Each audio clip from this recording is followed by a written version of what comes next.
Previously on Alan Wake, Alice has been kidnapped. Alan, please help me. Alice? You'll do exactly what I say if you ever want to see your wife again. I can't tell anyone except my agent Barry. Damn it, Barry, they'll kill her! You're my best friend, and I'm worried that you're not right in the head. The ransom is a manuscript I supposedly wrote that's coming true before my eyes. It happened just the way it was on that page. So dark. I have found only a few scattered pages. I want the entire manuscript. The deadline is in 2 days. I found Mr. Wake's pages. Good girl. How the hell did she get her hands on the manuscript anyway? I don't know. She's resourceful. I told you you were too hard on her. Listen, I found out all sorts of interesting stuff while I was digging around. Yeah. Mr. Wake, it's Sheriff Breaker. We have an FBI agent here, Agent Nightingale. FBI? He's anxious to see you. You'd better come to the station. Okay, I'll be right over, Sheriff. Let's make this quick, huh? Help you folks? Name's Randolph. I'm the manager. We're looking for Rose. Works as a waitress down at the diner. Rose, sure. Nice girl. Who wants to know? I'm Alan Wake. The writer, huh? I heard on the radio you were visiting. Well, I'll show you her trailer. That Rose, she's a nice girl. Always pays her rent on time. As I was saying, Al, I found all sorts of weird stuff from the local newspaper's archives. This place is crazy. Disappearances, mysterious deaths, urban legends come true, and get this, most of this stuff takes place around Cauldron Lake. Well, you ain't wrong, mister. The Indians thought the lake was a doorway to the underworld. I'm the God-fearing type myself. I don't hold with that sort of thing. Yeah, okay. Anyway, there was an island there owned by a guy called Thomas Zane. Now, some of the articles I found about him make him out to be a famous writer, but I ran a bunch of searches, couldn't find a single thing he wrote. Zane was heavily into diving, so much so that the place came to be called Diver's Isle. But the volcano under the lake erupted in 1970, and Zane went down with the island. Yeah, how about that? It was there in the morning, as if it had fallen from the sky. But it would take a tornado to lift something like that. We're damn lucky it didn't crush any of the trailers.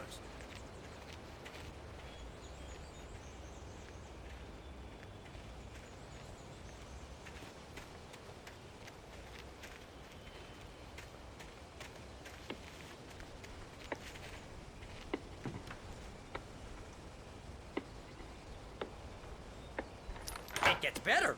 A local girl, Barbara Jagger, drowned in Cauldron Lake just a week earlier. They were lovers. Sure, Jagger's a local spook story. The Scratching Hag comes for you in the dark. Childish stuff like that. Anyway, Al, I'm just getting to the best part.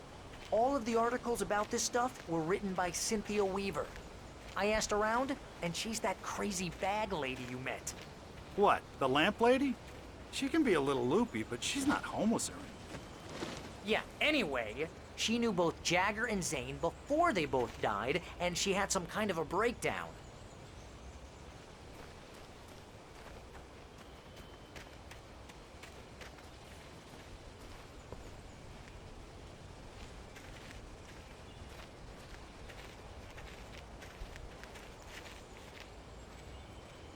Well, mister, this here's Rose's trailer. You mind me asking what you want with her? We're just here to talk to her, pal.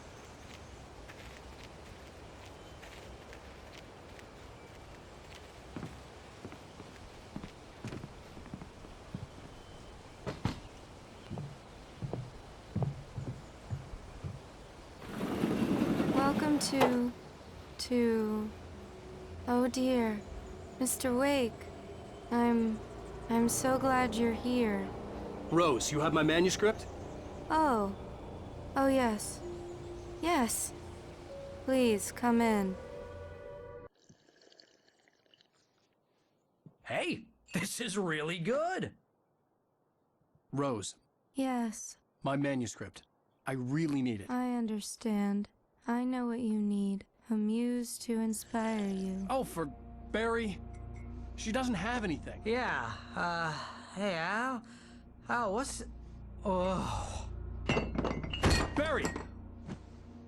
What? What?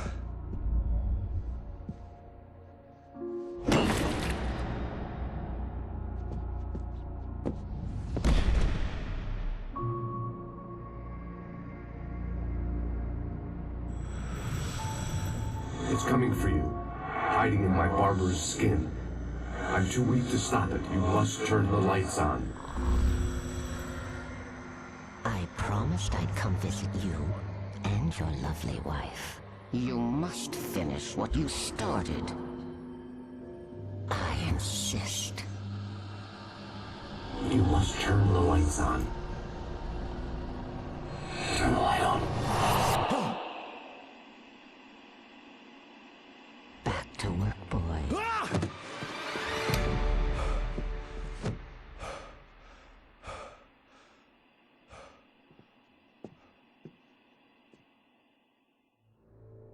I felt nauseous, hungover.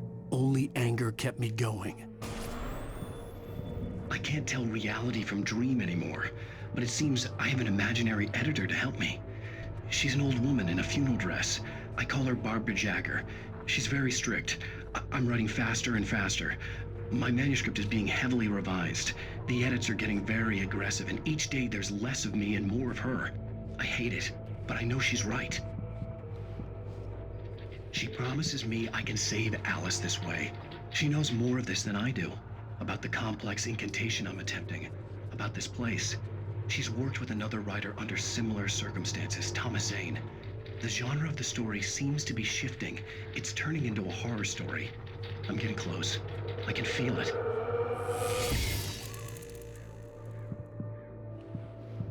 Rose took a day from me. I had less than 12 hours left to meet the kidnapper. All I could do was get Barry into the car, work something out once I got on the road. Barry was out of it. He was way too heavy to carry. You're right.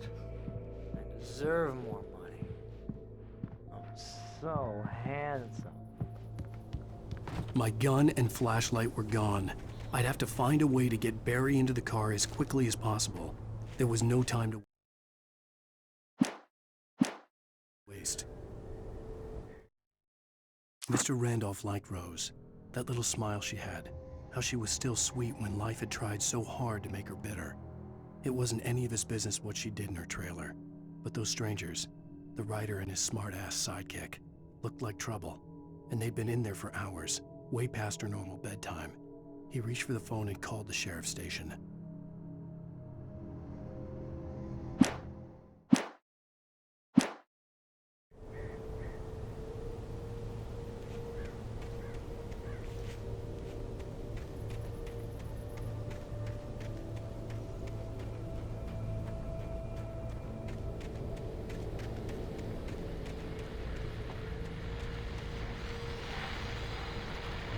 I just stepped outside to catch a breath of fresh air, and let me tell you, the weather's getting heavy. Nights like this make me especially glad I'm here talking to you and not home in bed. Once the weather takes a turn like this, I can't sleep at all. It's all tangled bed sheets and dark thoughts, punctuated by the occasional plunge into nightmare. Is it just me? But I hope I can make the night a little bit easier to get through. Caller, you're on KBF FM. Hey, it's Walt Snyder. What's on your mind, Walt?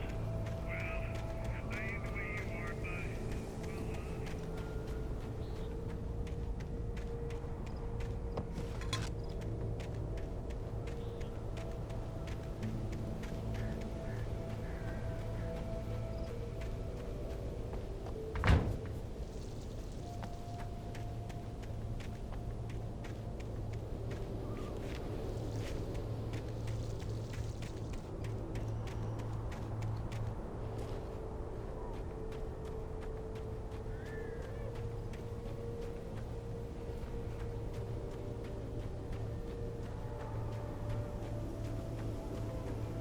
Oh, you're gonna get it now.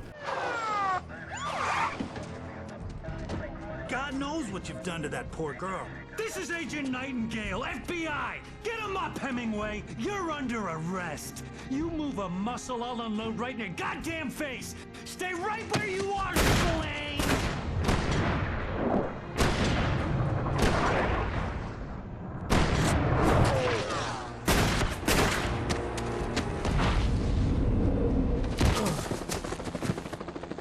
would I? I'm standing right here, you goddamn maniac!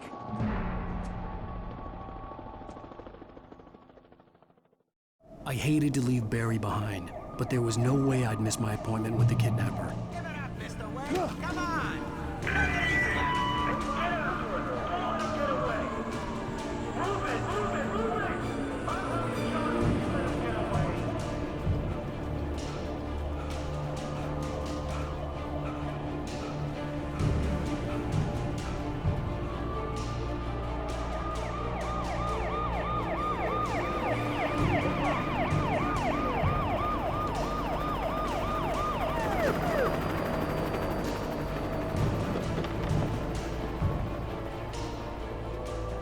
There he is! Freeze!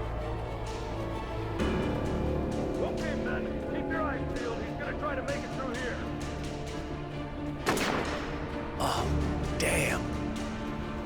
Man out! Over here! Over here! Get out of the way! Run! God damn it! Where'd he go?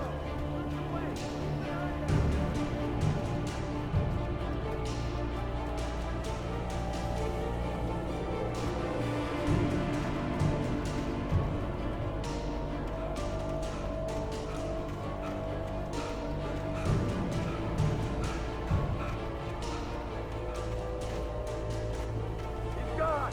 Come on, guys! We need to head him off!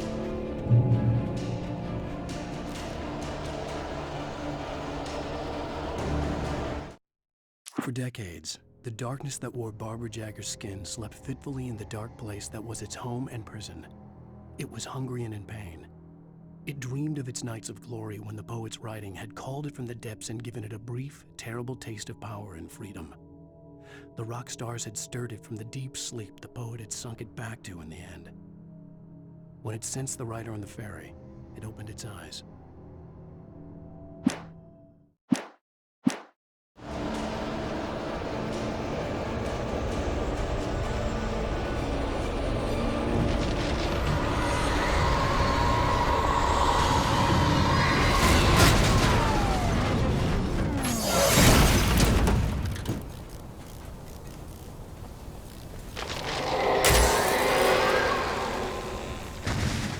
Come in, Agent Nightingale. This is Sheriff Breaker. Over.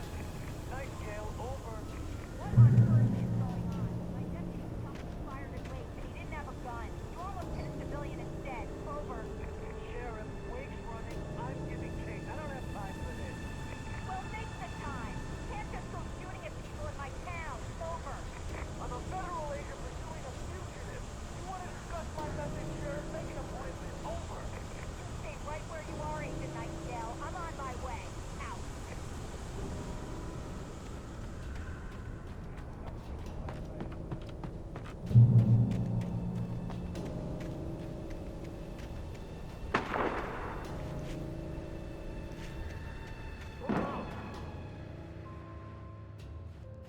Search the area.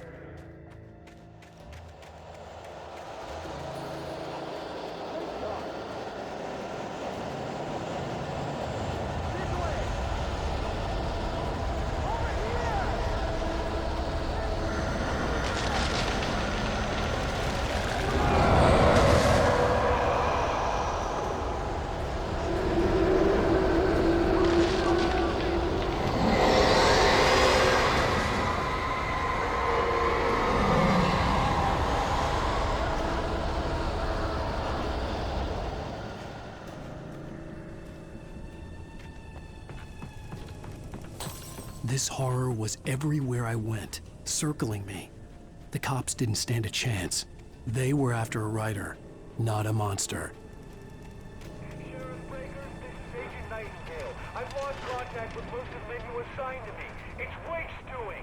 Wait, are you seriously telling me that geek writer just took out my deputies? Are you kidding?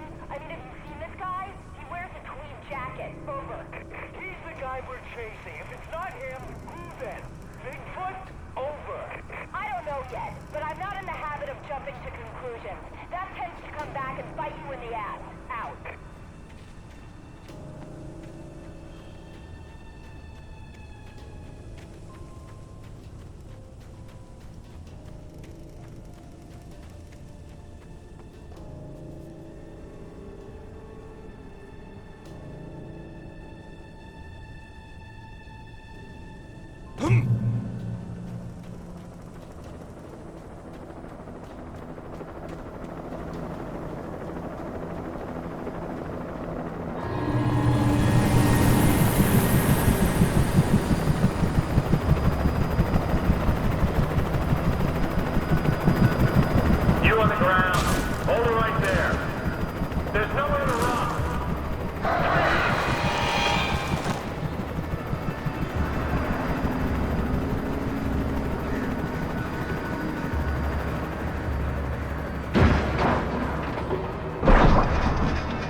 Thornton here. James, we got both Wheeler and Rose in custody. They didn't put up a fight or anything. Why, they were... Hey, what are you doing? Come on! Sit down and give me that. Jane, Mulligan here. Over. Go ahead, Mulligan. Over. We got Wheeler and Rose here. Wheeler's drunk or hopped up on something. Speaking of which, that Fed had a pretty distinctive whiff of Otis Scotch about him, you know what I mean. Over. I don't have anything on that, Deputy Mulligan. Over. Well, whatever. Anyway, Rose is just being plain weird here. You better get Doc in to take a look at both. Over. Gotcha. You better get them here quickly. The, Fed's gonna want to interview Wheeler. Over. Oh, yeah, I'll bet he does. Looks like they have a lot in common. Mulligan out.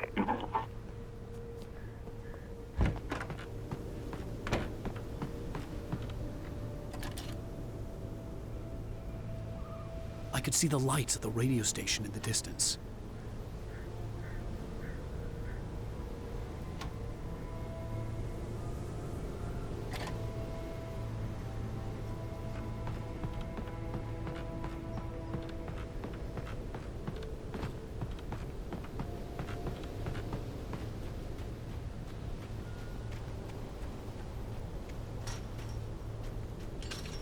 I imagined that the broadcast tower in the distance was part of the local radio station.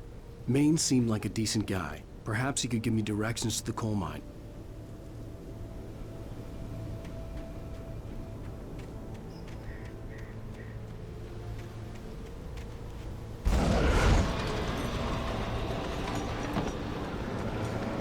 Unnatural shadows clung to the gate. The darkness that was after me was trying to stop me. I wouldn't get through without a light.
It took me a moment to recognize the flashbang grenades.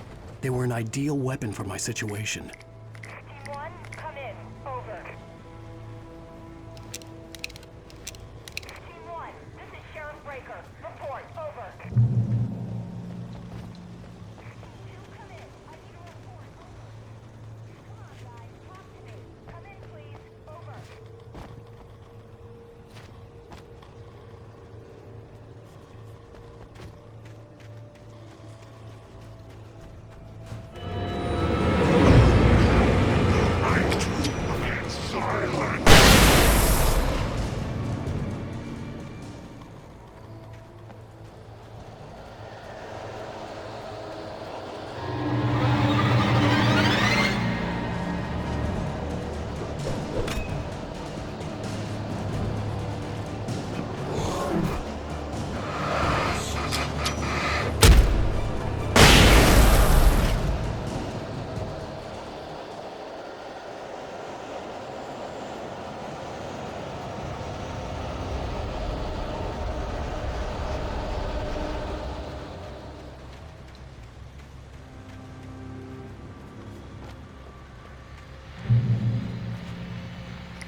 call. You're on KBFFM with Pat Maine. It's Milt Peabody, Pat. What's on your mind, Milt? Well, I live near the trailer park, Pat, and there's a big ruckus going on over there. Well, that's just up the road from me, too. What's going on, do you know? I don't know, but there's a bunch of police cars there, lots of sirens, a helicopter buzzing around, and I think I heard some gunshots. Gunshots? Yes, sir, like from a pistol. So can you find out what's going on? Because it's just next door and they're popping off guns there. They're still shooting? No, it was maybe 10, 15 minutes ago. It sounds serious, Pat. I'm telling you, it don't sound like no party. Well, I'm certainly going to give the station a call, Milt. Okay. You'll hear it here as soon as I hear from them. Okay, thanks.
I hope Maine could lend me a car to get to the coal mine.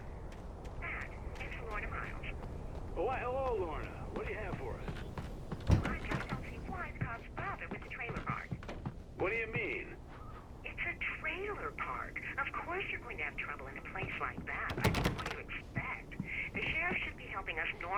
citizens instead of wasting resources on those people.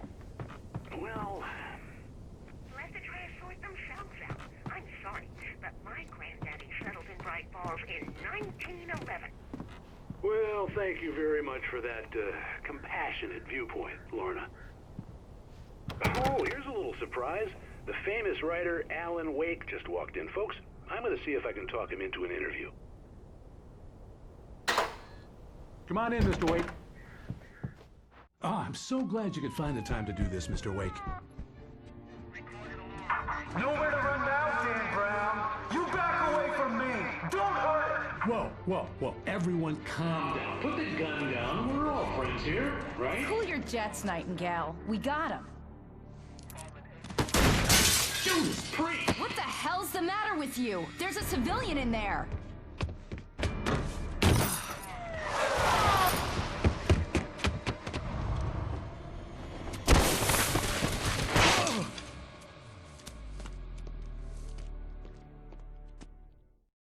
I'll get you yet, even if it kills me. You hear me? You hear me, H.P. Lovecraft? I had fallen off so many cliffs it was ridiculous. That's what you get for naming a book The Sudden Stop. It was probably good I hadn't had the chance to tell Maine where I was going. I'd have to lose the cops and find my own way to the mine. Nightingale stared through the broken studio window into the dark woods. He turned around, started to walk out, but Maine grabbed his arm. "Young man, you almost shot me. You don't shoot off rounds at people like that. What's the matter with you?" Nightingale shook his arm free, marched out. His cheeks burned with rage and humiliation.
Danny had stepped out, but what stumbled back in was something else. Something alien. A monster. Walter tried to kill it, first with his fists, then a chair. It wouldn't die. Instead, it kept coming, unaffected by the beating it had taken. After Walter managed to kick it down the cellar stairs, fear took over. He ran, got behind the wheel, gunned the engine. The booze wouldn't make him forget, but he knew he had to try.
There was no sensible reason for the power company work lights to be here. It was almost as if they'd been left for someone like me to use.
The bulldozer's engine roared to life. Mud and rocks flew as it fought for traction. It crashed through the concrete wall and landed heavily in the yard. If it were an animal, it would have shaken its head after the impact, fixed its eyes on me, and charged. Of course, it had no head, nor eyes. Shadows crawled on its form, twisting it into a monster. Then, it came for me.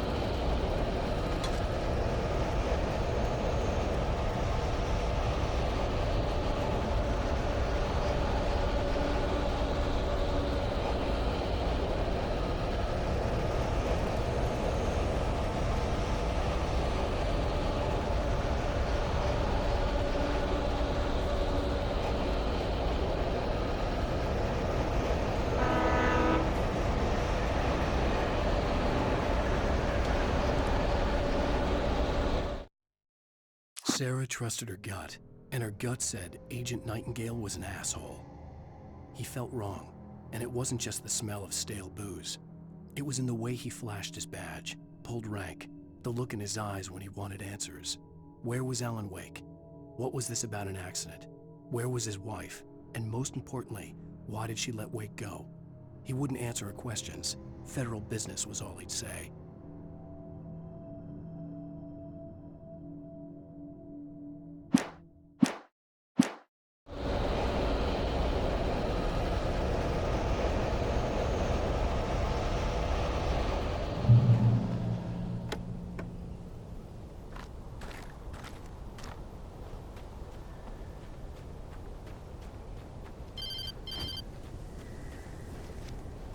Hello? The most stubborn man I've ever met. Alice? Alice? Alan, I'm so afraid. It keeps me in the dark. Please help me. I look at you, Alan, and it's not you. Something else. Looking out from behind your eyes. Alice, I'm here. I'm so alone here. It's all gonna go to hell. You need to be careful. Cooperate. The connection had been terrible, but that wasn't the only thing that hadn't been right with the call. She sounded wrong somehow, but she had called me.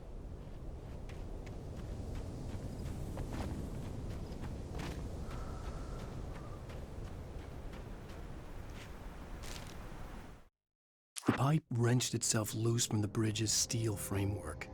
Wrapped in darkness, it floated in midair, twitching. For a moment, I didn't understand what I was looking at. The heavy object lurched at me with impossible force. I threw myself out of the way, but just barely. When I turned my flashlight on it, it shook in a dark rage before it flew at me again.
could see a railway bridge up ahead, and a warehouse of some sort on the opposite shore.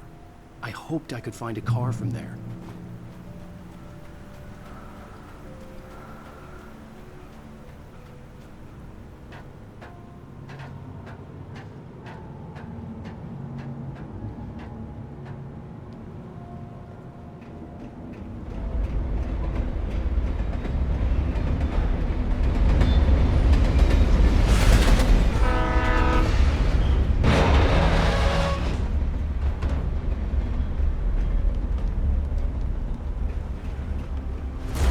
That was pursuing me was growing stronger, and it was taking over everything in its path.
I slammed the door shut right in his smug face. He pleaded for me to open the door. True to form, the asshole actually thought I would obey. I had no sympathy left, no guilt either, not for him. I took a moment to savor the scream. I bet I had a smile on my face. It was all that I had time for. The dark presence was inside the lodge with me.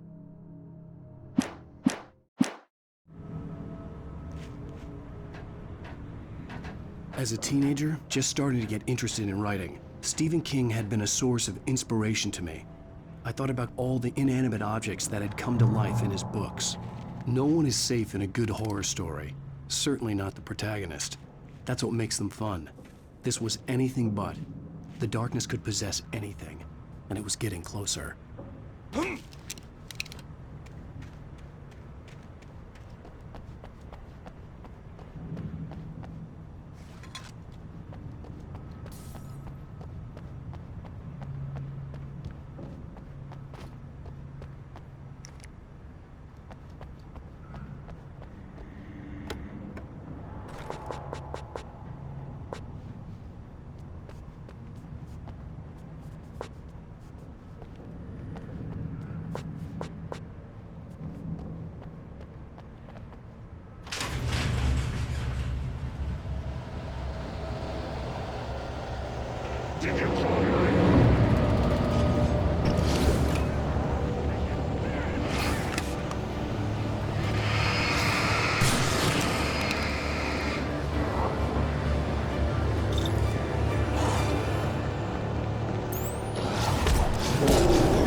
We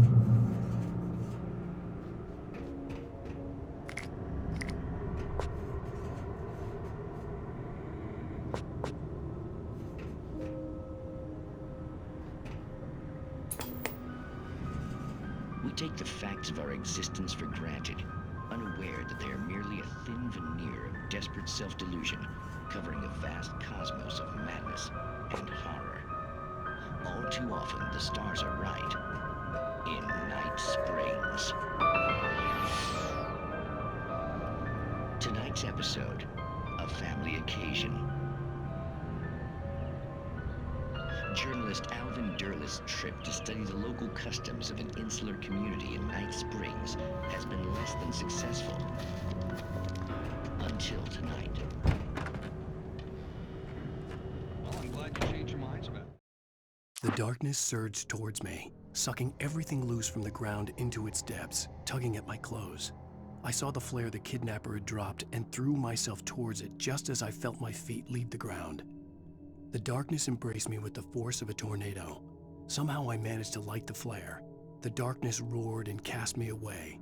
I fell toward the dark waters of the lake far below. Ancient customs, local mythology. My editor.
I had never been this glad to see the sunrise. I had a couple of hours to get to the coal mine.